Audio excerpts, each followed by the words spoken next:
Hello, hello, hello. Happy Monday. I'm here with a happy baby. Nymph, can I put you down in your chair? Mom's gonna need two hands for this for sure. All right, so I think I've got my setup. We've got baby chair over here, so I'm not putting him on the ground. He's just gonna be in his little rocker. Bubba's. Bubba's. Let me give you your little toys. And we've got, have any of you guys used this before? This came up, I kid you not, like Valerie's entire first 2 years in my Amazon. You know how Amazon gives like suggested, and I never got it for her, and I never got it like as a gift or anything, and I was always curious about it. We never did it. And the other day at a baby store, I just like impulsively was like, okay, I'm curious, so I bought it for him, and so far it's nothing too incredible. But it is a little brush, so it's part of our theme. So he's gonna have his little brush that he's gonna chew on. He's been chewing like crazy. And I'm gonna tackle these bad boys. All right, so today we're gonna be cleaning our brushes. Look at this one. This is my favorite brush. I use this every single day. So I need to use it. I need to clean it more. I'm so guilty of not cleaning my makeup brushes as often as you should. I know people that clean their brushes once a week. I'm like, how do you find the time? Hey, Sophia. Hey, Becky. I don't know why this is something that is like the bane of my existence, but washing my makeup brushes is something that is so hard for me to make myself do. I don't know if I'm being lazy. I think part of it is I never really feel like I'm doing it right. I always question myself on like, is it wet? Because, you know, you're supposed to wash them kind of downwards and you're not supposed to let water seep into this because it could ruin it. But I'm over here like, why am I freaking out about it? Just clean them. Just clean them. Quit making excuses. So I'm going to wash them. Hi, Nancy.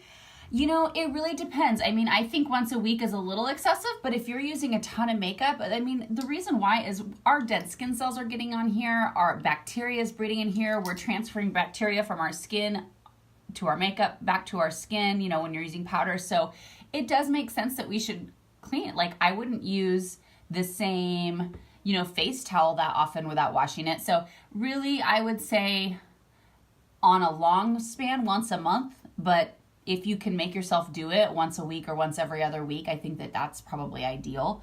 And different people's skin, you know, some people aren't really breakout prone. If you're breakout prone, seriously, you want to be washing your brushes more because you're spreading that bacteria.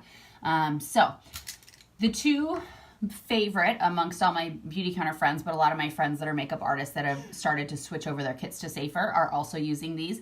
This is the kids shampoo. The reason you want to opt for a baby shampoo or kid shampoo, you could also use the baby wash, which I have right here. Hi, babas. Hi, babas. I also have this, which I use this on Memphis's head. I use it on his body. We fill his tub with it. Anything that's super gentle because it's not going to have added hydrators to it or anything that's going to kind of linger to leave like a film, I guess, on a brush. So I like the charcoal bar because that's like the epitome of not leaving anything, right? That's super squeaky clean. So what we're gonna do, let me see if I can get this so you can kind of see what I'm doing here. You don't need to see my body. All right, so we're gonna get the charcoal bar. You just get it a little bit wet. This, I'm so embarrassed to show you guys this. So you get the brush a little bit wet. It's seriously, it's been probably 2 months since I've cleaned this. Maybe longer. I'm so embarrassed. Okay, so swirl it, because that's getting the soap, right? Picking it up. You can see it's kind of on there. You can also get some in your hand if you want, just to get a little bit more suds. So I've got the suds on my hand, and you just swirl. You really don't need, I mean, people that are into makeup see like the makeup boards or specific makeup brushes that are made to clean your makeup brushes. You really don't need all that. Your hand provides enough texture. You just want to make sure it's up there in the bristles. I'm going to have to cleanse this a couple times because look at that. Look at all the makeup that's coming out of there. This is terrible lighting to show, but there's quite a bit. And then kind of squeeze, and I'm doing this all facing down. And then I'll probably do another round. Now this one's gonna be the longest that I'm gonna have to clean because this has the most stuff in it. So same thing. I'm gonna circle, circle, circle. I'm gonna go over the textures of my fingers. Make sure it's all in there. And then I'm going to kind of squeegee out. Let it keep rinsing. You grabbing the towel down there, silly boy? All right. Now I like to also use white towels because then I can see how clean it is. So then I take my white towel and I kind of use that as more texture. Check that out. I still have a ways to go. So I'm gonna do that one a few more times. I don't need to waste your guys' time on camera to see. But now I'm gonna do one of these blush brushes because you can see there's pigment in there. I think it's having trouble focus, but this is my blush brush. So same thing, I'm just gonna get it wet. Make sure it's totally wet. And then I'll use this. So if you're using this, you just do like a tiny squirt. So I just squirted one tiny squirt and I'm gonna lather it all up. These are a little bit easier than the retractable foundation brush because the retractable foundation brush, you're kind of battling up with this guy who spins around. And so more makeup can get stuck in there. So you see more makeup comes out. So that's gonna take a little bit more grease. This, I'm just doing that. And then same thing. I'm going to use my fingers as my texture. All right, and I can see it's nice and lathered. And then I'm gonna keep doing the texture over here. And I don't know that temperature is really important. I think cool is fine. And then you kind of fan it out. You're just making sure it's getting all wet and everything's out of there, okay? And then when you're done, and don't be afraid to kind of work your way in there because I've done it before where I used to use Bare Minerals, so I'm using a lot of powder all the time, right? And I would go like this and there would be like clumps of makeup stuck up in between there. So make sure you're really opening up the bristles to get it out. You can kind of do that, but also just squeeze it, get everything out. That's gonna shorten drying time. And then when you're done, so I kind of do that also as a drying measure, all right? So that's pretty much clean.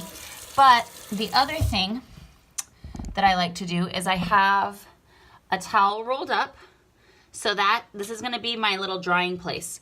So you can squeeze it, squeeze it, squeeze it. That's gonna get a little bit excess off of the extra water off, but then have it like that so that it dries like that. So that way it's drying facing down. So the water's not gonna gather up in here, which, nothing, it's not gonna be like terrible. It just takes longer to dry, but it does it can damage the bristles, which makes your brush not last as long if you let it, just put it back in the brush holder like this, and then the water seeps down in here and it can kind of mess up the bristles. So it's not, really that's worst case scenario, and that's the conversation I had to have with myself of like, what are you so worried about? This, like, it's a brush, you're not gonna break it.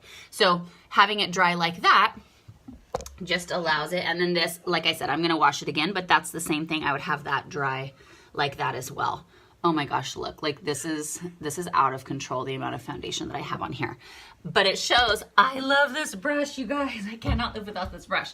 That's one of my other excuses for why I think I don't do it as often as I should is I use my brushes every day. So I don't wanna have them drying for a day. And my San Francisco climate, it's pretty mild. So it's not like I have a hot place to do it. But if I put this in a window in the sun can help it dry quicker.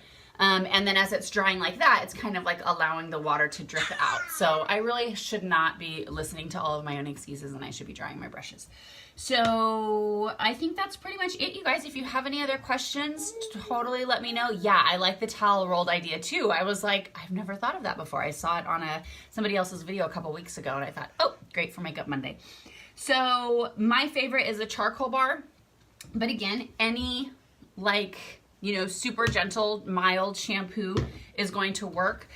Obviously, we don't want it to be one filled with yucky stuff because then if there is any remainder. Oh, the other important, make sure to rinse, rinse, rinse, rinse, rinse, rinse, rinse. Because even though our products are safe, right, you don't really want to be putting dried shampoo on your face. So just make sure that it's rinsed, rinsed, rinsed. There's no hint of any soap or suds left once you're done.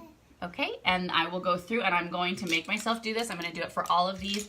This is one that I actually do clean frequently because I use it for my foundation, but I also use it for my mask. This is a foundation brush, but I use it to apply my mask. So I end up washing it after every use. And it's like, oh, shocker, it looks beautiful and clean. So I don't actually have to wash this one because I actually wash it all the time. Why am I not scared to wash this one and I'm scared to wash the other ones? I don't know. It's crazy. Crazy. Okay, guys. I will talk to you later. Memphis is over here sliding out of his seat. All right, have a great rest of your day. Bye, everybody.